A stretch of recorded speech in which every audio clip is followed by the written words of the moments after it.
positions, or any way of distinguishing between right and wrong. And so Kant says, we have to start with that premise. Now, here's what's different compared to Locke. When you read Locke, Locke is assuming that you're already cognitively, developmentally an adult. Piaget is centuries in the future.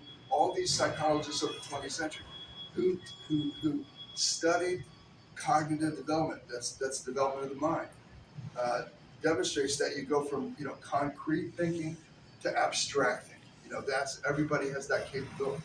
And then how much you use abstract thinking and how well you use abstract thinking is a function usually of your culture and perhaps some individual talent. Some people are just like born mathematicians, other people aren't.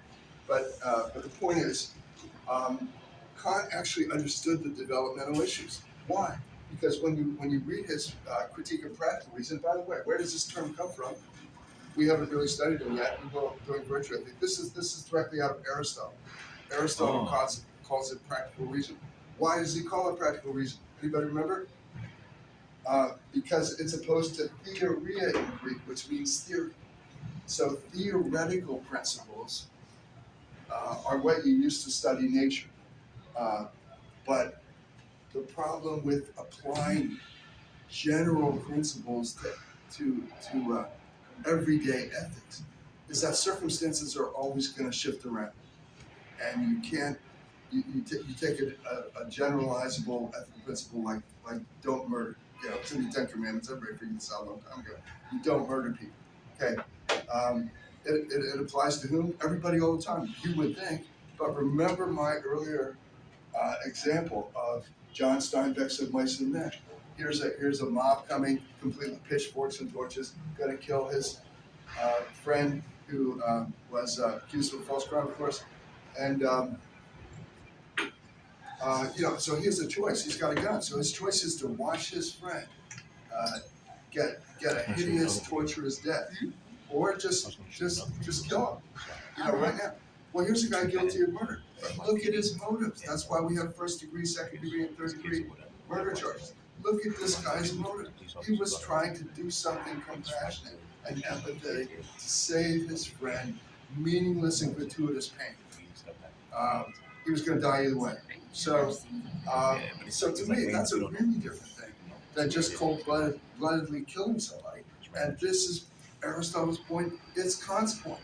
Practical reasoning is actually more difficult because it requires greater flexibility. You're applying it to various circumstances, and you're saying just how far does this general principle of murder is a bad thing go? In that John Steinbeck case, not too far actually. It has to be qualified.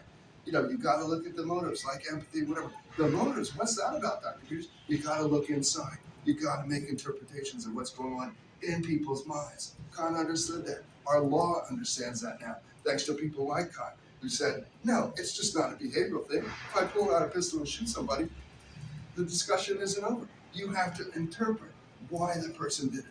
What are the circumstances? What's inside his or her head? Was he temporarily insane? Whatever. So anyway, so Kant has this developmental levels implicit in his thought in this Critique of Practical Reason. Inclinations, by that he means impulses. By that he means biological instincts. In other words, really low level of human functioning, but a necessary one. To think about. If you're hungry, you better have an instinct to eat food, right? Heteronomy. Now we're getting very Greek here. Hetero means, as I hope you know, other, as in heterosexual, for example. And nomos in Greek means law. So this is the law of the other, meaning the rules and laws by which society operates. And sometimes those are good, and sometimes they're not so great. And then finally, Kant says these lower levels need to be rigorously analyzed in terms of a universal ethic. And again, where does he get this idea for universal rigor? From Newton's universal rigor in working out physics and astronomy.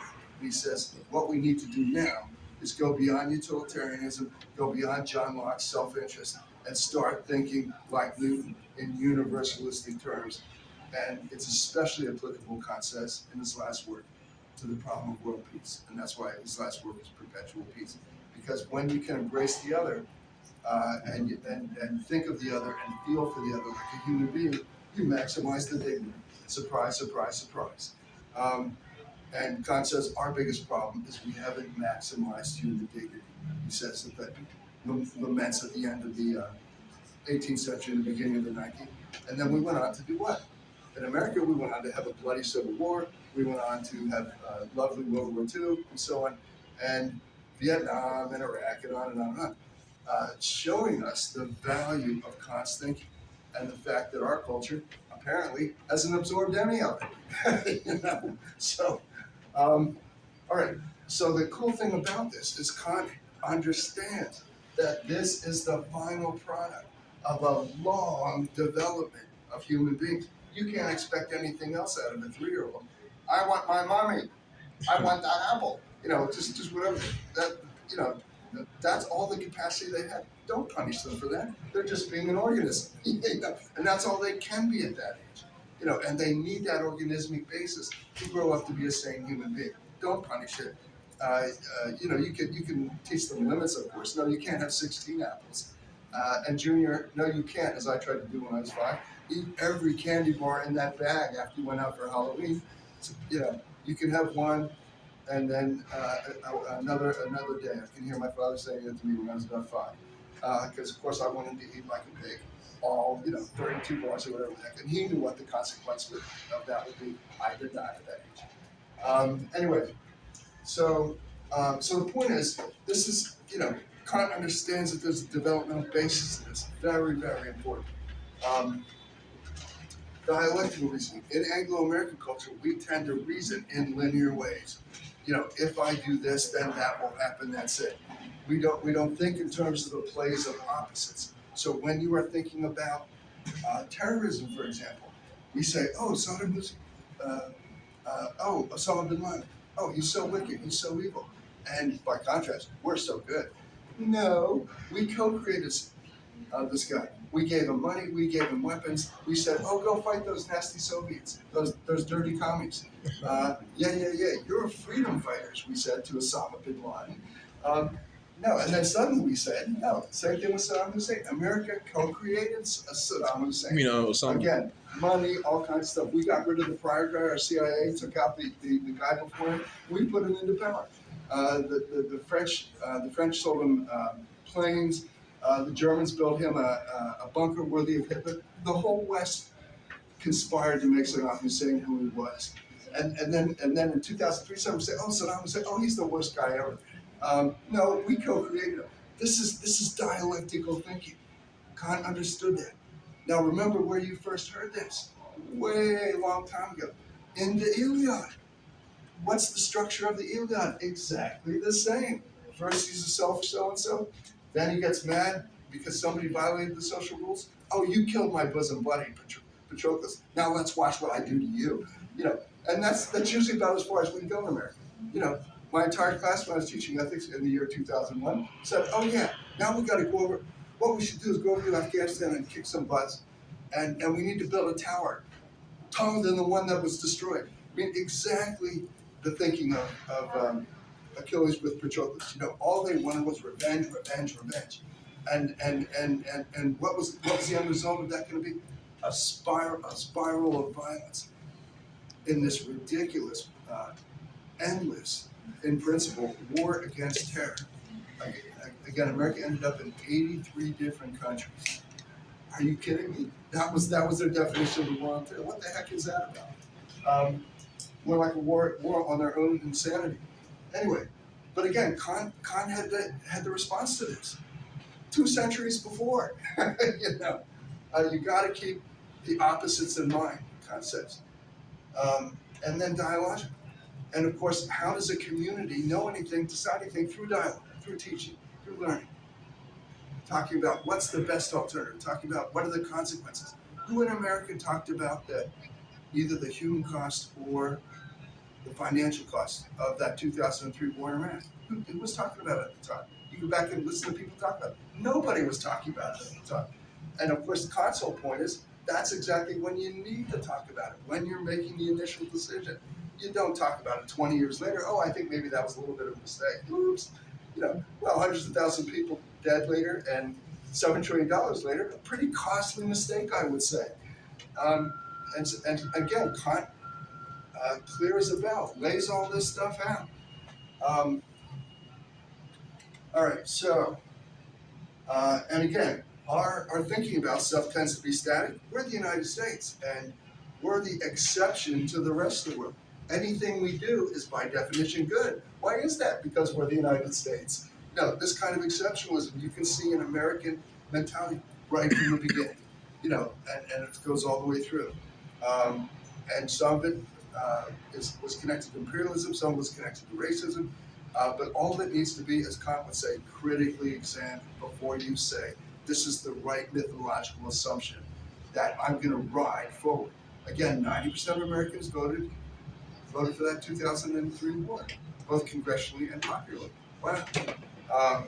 So nobody was thinking about it too hard.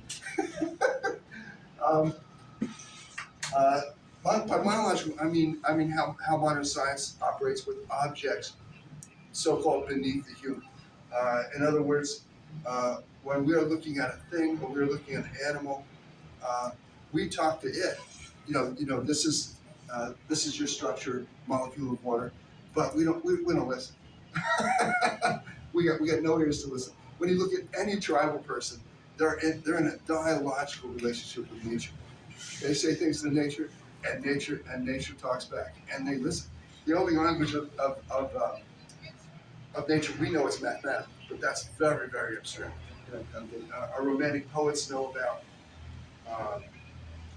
the central delights of nature, and actually so does Immanuel Kant, which we'll see in a minute. All right, enough said on that. So this is mostly scientific. Our Anglo-American scientific consciousness. This is where Kant in the 18th century was trying to direct us to go. You can actually see that in the work later of wherever they are, Marx and Freud. Both of them are developmental thinkers. Marx collectively, Freud individually. Both of them are dialectical thinkers. Marx is talking about the tension between the capitalists and the proletariat. Freud's talking about the tension between the ego and the id. And they're both dialogical thinkers. Freud, what the heck is Freud doing in his therapy? It's talk therapy. He might have them get medically examined, and there's nothing wrong. And then you talk about the symptoms. What's the meaning of the symptoms? Freud says. That's what he's trying to figure out for himself. Why is that? Why does that woman have such a repressed personality? He's trying to figure out. What would happen if we loosened up the repressions? That's the kind of thing that he's looking at. Marx, of course, had revolution, and actually wrote a dialogical piece called The Communist Manifesto, probably the most influential thing in the last 2 centuries.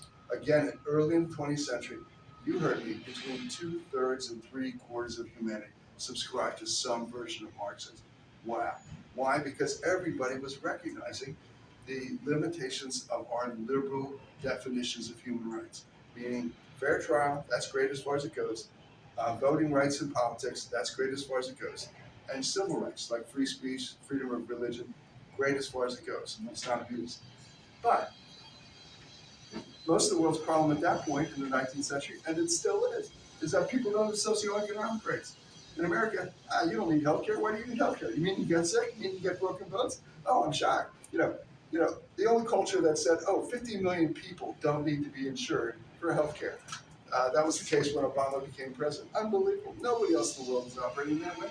Everybody else understood the government is the only resource that can deal with like a $10 million MRI machine.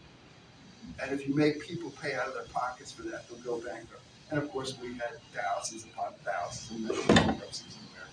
We still do, because we can't get this. It's John Locke individualism. I got my health care, well, F you. That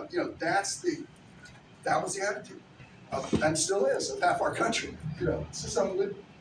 Why? Because we can only think in terms of individual liberal rights. Okay, and these rights are negative, basically, for the most part. And so Marx said, well, how about the socioeconomic rate? And like 3/4 of the world jumped on board immediately. Why wouldn't they? You know? And Marx is right out of the Old Testament, or the Hebrew Scriptures, if you don't want to be Christian about it. It's right out of the, he's an Old Testament prophet dressed up as a modern social scientist. And his thunder was heard by everybody in the 19th century, and it was heard by America. But we pretended that Marx never said anything because we love our liberal individual rights, and we use science as a way of countering Marxism. We're going to become hyper scientific, we're going to become hyper industrial, and we're going to be a consumer culture like the world has never seen. So everybody can get a lot of money and become their own king and queen. That was our response to Marxism. In case you haven't noticed, it really didn't work.